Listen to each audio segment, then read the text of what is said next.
Hello guys, इस video में हम लोग बात करेंगे सिंपल पेंडुलम और कंपाउंड पेंडुलम के बारे में। दोनों ही बहुत इंपॉर्टेंट टॉपिक है आपके एग्ज़ाम के पॉइंट ऑफ व्यू से, तो इन दोनों टॉपिक्स को बहुत अच्छे से समझते हैं। ठीक है, तो जो पहला टॉपिक है वो है अपना सिंपल पेंडुलम। सिंपल पेंडुलम देखेंगे होता क्या है, पूरी डेरिवेशन के साथ देखेंगे इसे। और दूसरा जो टॉपिक रहेगा हमारा वो रहेगा कंपाउंड पेंडुलम। कंपाउंड पेंडुलम, ठीक है, दोनों ही अक्सर ही पेपर में आपके पूछे जाते हैं, ऐसे टॉपिक हैं। तो पहला टॉपिक जो है अपना सिंपल पेंडुलम। इसको समझने से पहले मैं आपको एक चीज़ बताना चाहता हूँ कि देखिए, रोटेशनल डायनेमिक्स और जो आपकी ट्रांसलेटरी मोशन होती है उसमें क्वांटिटीज़ जो होती हैं वो काफ़ी हद तक एनालॉगस होती हैं, मतलब एक जैसी ही होती हैं। देखो, एक होती है लीनियर मोशन जो आप ट्रांसलेटरी मोशन करते हो, उसमें अगर कोई पार्टिकल m मास का पार्टिकल है, उस पर अगर आप फोर्स लगा रहे हो, ठीक है, फोर्स F लगा रहे हो, तो उसकी वजह से उसमें क्या होता है, डिस्प्लेसमेंट होता है। ठीक है, उसमें क्या होता है, डिस्प्लेसमेंट S होता है। ठीक, और कुछ वेलोसिटी होती है इसकी V, है ना। अब क्या होता है, ऐसे ही क्या होता है, रोटेशनल डायनेमिक्स में सेम चीज़ें कॉन्सेप्ट काम करती हैं, एनालॉगस चीज़ें होती हैं। वहाँ पर हम मानते हैं कि कोई पार्टिकल है जिसका मोमेंट ऑफ इनर्शिया I है।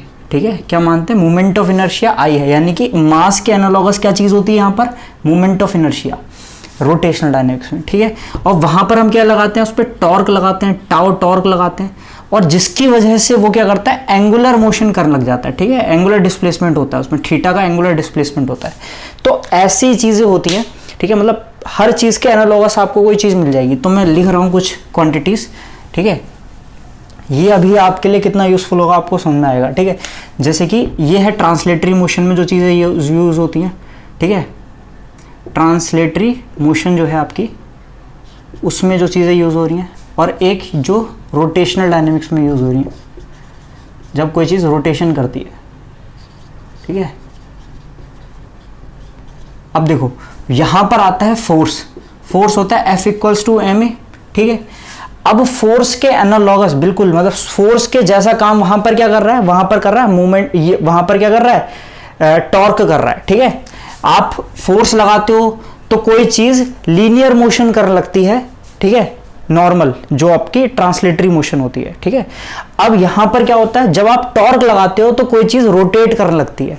ठीक है, तो फोर्स और टॉर्क। ठीक है, अब यहां पर होता है ma और यहां पर क्या होता है I। मैंने बताया मास की जगह पर, मास यहां पर क्या काम करता है, मास क्या है, किसी चीज का जो द्रव्यमान है वो क्या काम करता है, वो क्या है, क्या है, कंस्ट्रेन ओवर द मोशन है, लीनियर मोशन। किसी चीज का वजन जितना ज्यादा होगा, m जितना ज्यादा होगा, उतना आप फोर्स आपको ज्यादा लगाना पड़ेगा उसको मूव कराने के लिए।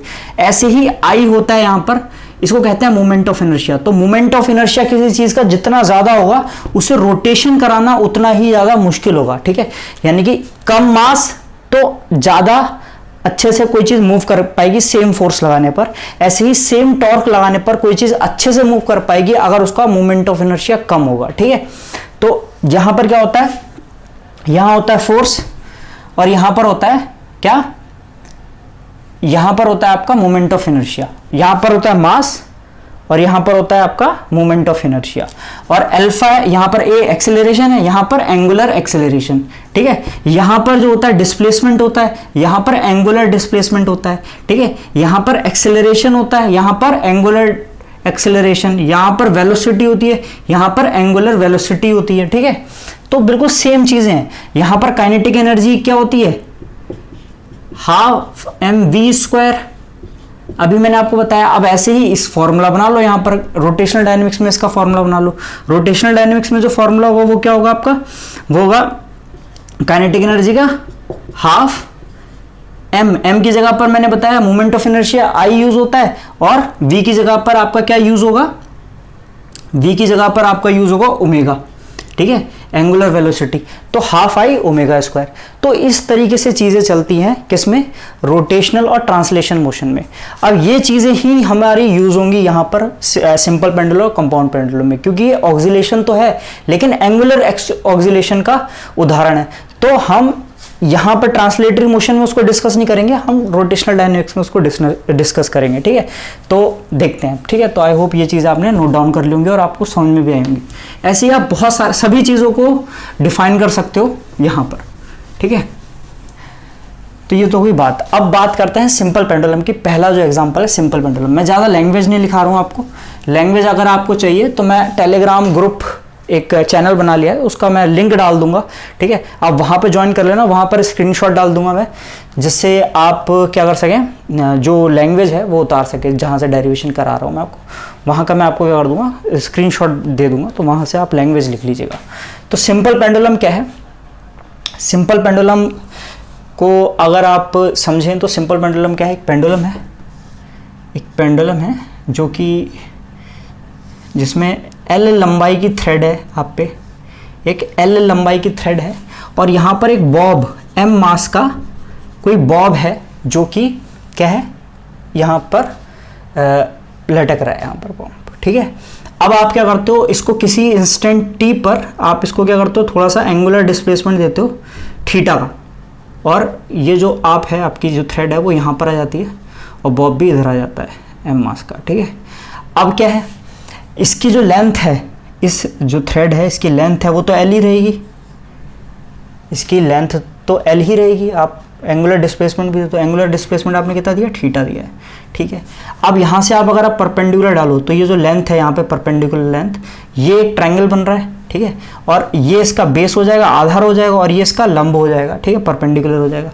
तो ये जो लेंथ होगी वो L साइन थीटा हो जाएगी, ये वाली लेंथ, ठीक, इस ट्रायंगल के लिए।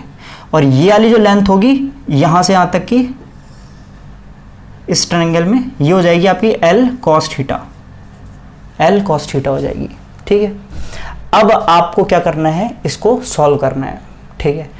तो इसके लिए इक्वेशन ऑफ मोशन लिखनी है। यहाँ पर फोर्स नहीं लग सकती। अब देखो फोर्स कहाँ लगती है, फोर्स जब लीनियर मोशन कर रहे हो, जैसे कि यहाँ पर मैं बता रहा था अपना एक जो सिस्टम मैंने बताया था, ठीक है, ऑक्सीलेशन का एग्जाम्पल बता रहा था। तो ये जो सिस्टम है, ठीक है, ये ऊपर है, इसको अगर मैं M मास का, इसको अगर मैं करूँगा तो इस पर जो फोर्स लग रही है वो फोर्स क्या है, माइनस का kx लग रही है, ठीक है। लेकिन यहाँ पर उस तरीके से नहीं डिफाइन कर सकता मैं इसको, क्योंकि यहाँ पर एंगुलर ऑक्सीलेशन हो रही है, ठीक है। तो अब इसको कैसे आप डिफाइन करेंगे, इसको डिफाइन करने के लिए आपको टॉर्क का कॉन्सेप्ट लाना पड़ेगा। तो टॉर्क इसमें लग रही है, तो यहाँ पर ये जो मास होगा m, इसका नीचे की तरफ जा रहा होगा mg, ठीक है। टॉर्क की एक डेफिनेशन मैंने अभी आपको बताई, फोर्स के एनालॉगस होता है। तो टॉर्क को I इंटू एल्फा लिखा जा सकता है, I इंटू एल्फा लिखा जा सकता है, यानी कि अब एल्फा क्या है, एल्फा क्या है, एंगुलर एक्सेलरेशन है। तो एंगुलर एक्सेलरेशन यानी कि, ठीक है, अब देखो वहां पर एक्सेलरेशन जब होती थी उसको मैं लिखता था क्या, D square x over D T square, यानी कि जो आपकी डिस्प्लेसमेंट है उसका time derivative, double time derivative है ना। तो ऐसे ही यहां पर एंगुलर डिस्प्लेसमेंट का टाइम डेरिवेटिव 2 टाइम्स इसको लिखा जा सकता है, किसको, एंगुलर एक्सेलरेशन को। तो इसको मैं लिख सकता हूं क्या, इसको लिख सकता हूं I into D square theta over D T square.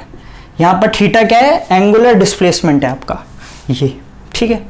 तो एक आपको ये रिलेशन मिल गई, ठीक है। पहली चीज़ आप ये कह सकते हो, इसमें लैंग्वेज पूरी लिख देना कि भाई आप हमारे पास एक मास m का ये है, बॉब है जो कि एक पॉइंट S पर पिविट है, ठीक है, पूरी जो लैंग्वेज है वो लिख देना। उसके बाद ये अपने पास टाउ आ जाएगा, और टाउ की एक और डेफिनेशन होती है, ठीक है, टाउ की एक और डेफिनेशन होती है। अगर जैसे कि ये पॉइंट अपना पिविट पॉइंट है और यहाँ पर ये अपने क्या है, एक रॉड है, इस पर अगर आप फोर्स लगा रहे हो F, और इस पे यहाँ पर यानी कि गड़ी हुई है ये रॉड, ठीक है, यहाँ पर रुकी हुई है, कील ठुकी हुई है यहाँ पर, और यहाँ से फ्री है। अब आप क्या कर रहे हो, यहाँ पे इस पर फोर्स लगा रहे हो F, ठीक है। तो आप फोर्स लगा रहे हो तो ऑब्वियस बात है, यहाँ पर तो गड़ी हुई है, जो सुई है ना, सुई पर आप फोर्स लगा रहे हो, कोई एक जगह पिविट है वो। अब तो क्या होगा, ये घूमने लग जाएगी किसी एंगल थीटा। तो आप क्या लगा रहे हो, एक्चुअल में टॉर्क लगा रहे हो, तभी तो ये घूम रही है। तो वो टॉर्क आप कैसे निकालते हो ऐसे केस में, यहाँ से यहाँ तक की अगर डिस्टेंस r है, तो टॉर्क की जो एक और डेफिनेशन है उसके अकॉर्डिंग टॉर्क जो हो जाएगा यहाँ पर वो r क्रॉस f हो जाएगा। ये जो फोर्स है और परपेंडिकुलर डिस्टेंस, फोर्स और इसके बीच की जो परपेंडिकुलर डिस्टेंस है वो हो जाएगा, ठीक है। तो ये एक डेफिनेशन है। अगर ये किसी एंगल पे होगा तो आपको उस हिसाब से ले लेना है। तो ये एक इसकी डेफिनेशन और है टॉर्क की। तो यहाँ पर अगर आप देखें तो फोर्स ये आपका, ठीक है, ये पॉइंट है, ये पॉइंट और ये आपकी परपेंडिकुलर डिस्टेंस है L साइन थीटा आपको पता है और mg पता है आपको। तो यहां पर ये क्या है, force into perpendicular distance, force into perpendicular distance ही तो है टॉर्क एक डेफिनेशन के अकॉर्डिंग, ठीक है। तो ये भी एक डेफिनेशन है टॉर्क की, फोर्स इंटू परपेंडिकुलर डिस्टेंस। तो यहां पर आप टॉर्क लिखोगे, फोर्स कितना है mg, लेकिन नीचे की तरफ है। यहां पर फोर्स क्या है, ऊपर की तरफ है, लगना चाहिए, लेकिन आपका नीचे की तरफ लग रहा है, तो आपका माइनस का मतलब अपोजिट डायरेक्शन लग रहा है, तो mg माइनस का, और परपेंडिकुलर डिस्टेंस कितनी है L sine theta, L sign theta, ठीक है। तो ये इक्वेशन 2 हो गई आपकी टॉर्क की, ठीक है, फॉर सिंपल पेंडुलम।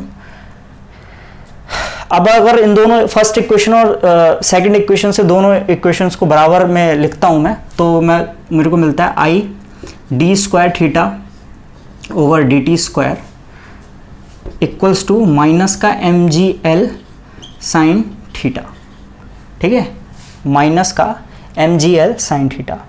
तो यहाँ पर आपका हो जाएगा D square theta over D T square, जो हो जाएगा वो हो जाएगा minus M G L sine theta upon I. अब यहाँ पर क्या है, फॉर स्मॉल एंगुलर डिस्प्लेसमेंट, अगर ये थीटा बहुत छोटा हो, फॉर ऊपर लिख रहा हूँ मैं, ठीक है, for small angular displacement,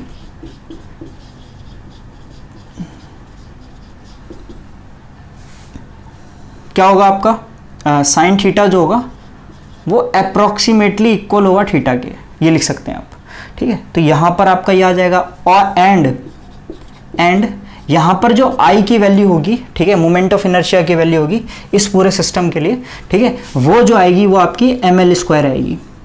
simple pendulum में आपको ml स्क्वायर रखनी है अभी के लिए, ठीक है, क्योंकि मोमेंट ऑफ इनर्शिया का टॉपिक तो मैं पढ़ा नहीं रहा हूं, तो आपको याद कर लो कि ml स्क्वायर रखनी है, ठीक है। ml स्क्वायर रख दो और साइन थीटा की जगह थीटा रख दो, तो आपको जो इक्वेशन मिलती है वो क्या मिलेगी, यहाँ से आपको ml स्क्वायर रखोगे तो ml तो कट जाएगा, एक सिर्फ l बचेगा और gl बचेगा और थीटा, और वो माइनस का है तो इस साइड आके पॉजिटिव हो जाएगा। तो आपको मिलेगी क्या इक्वेशन, मैं मिटा रहा हूँ और लिखता हूँ। इक्वेशन मिलेगी आपको D square theta over D T square plus क्या है एम जी एल था ना, एम जी एल, इसकी जगह पर आपने क्या रखा, एम एल स्क्वायर रखा है, साइन थीटा की जगह पर थीटा इक्वल्स टू 0। अब कट जाएंगे ये, है ना, तो यहाँ पर मिलेगा d square theta over D T square plus g upon l theta equals to 0। ये आपको इक्वेशन मिल जाएगी, ये डिफरेंशियल इक्वेशन मिल गई आपको, ठीक है। ये आपको क्या मिल गई, डिफरेंशियल इक्वेशन। अब ये जो डिफरेंशियल इक्वेशन है वो किसके जैसी दिख रही है, बिल्कुल, ये बिल्कुल एनालॉगस है, ठीक है, दिस इज एनालॉगस,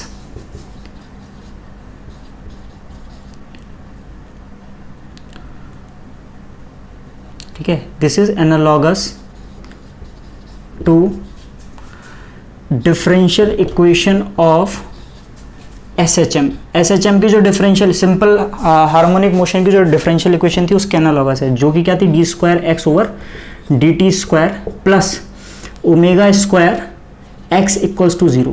यहाँ पर ओमेगा स्क्वायर क्या था, ये इसकी फ्रिक्वेंसी थी, ठीक है, ओमेगा स्क्वायर क्या था, एंगुलर फ्रिक्वेंसी थी, ठीक है, ऑक्सिलेशन की, सिंपल हार्मोनिक मोशन की एंगुलर फ्रिक्वेंसी थी।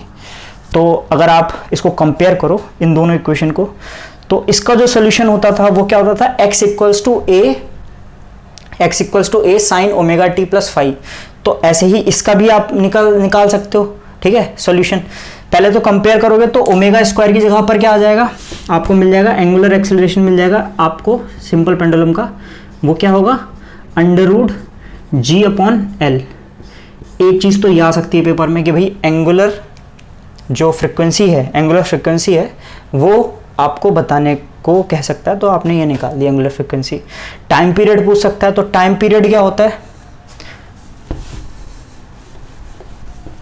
टाइम पीरियड का जो फॉर्मूला होता है वो होता है क्या, 2 पाई अपॉन ओमेगा। ओमेगा आपको पता लग गया, ये है under root G upon L, तो जैसे ही आप रखोगे तो ये 2 पाई ऐसे रहेगा और अपॉन में जाएगा under root G upon L, तो 2 pi into L upon G, time period हो जाएगा 2 pi under root L upon G. ठीक है, तो ये आपको याद रख लेना है एक चीज़। ठीक है, तो अब इसके बाद क्या, इसके बाद इसका सोल्यूशन भी देख सकते हैं हम। जैसे वहाँ पर आ रहा था x equals to A sine omega t plus five, ऐसे ही यहाँ पर क्या आ जाएगा, theta, theta is equal to theta naught. ठीक है, sine omega t plus five, ये इसका सॉल्यूशन हो जाएगा। ठीक है, तो ये अब वैसे ये तो नहीं पूछेगा आपसे, ये पूछेगा इंपॉर्टेंट और ये पूछेगा। ठीक है, पेपर में, तो आपको याद रखना है। ये एंगुलर फ्रीक्वेंसी है, फ्रीक्वेंसी निकालनी है तो आप उसका फॉर्मूला रख के n equals to 2 pi omega का जो फॉर्मूला होता है, ठीक है, sorry omega equals to 2 pi n वाला फॉर्मूला रख के आप निकाल सकते हो, तो आपकी ये भी निकल जाएगा। तो ये हो गया आपका सिंपल पेंडुलम। अब इसके बाद हम देखते हैं कंपाउंड पेंडुलम में क्या करना होता है।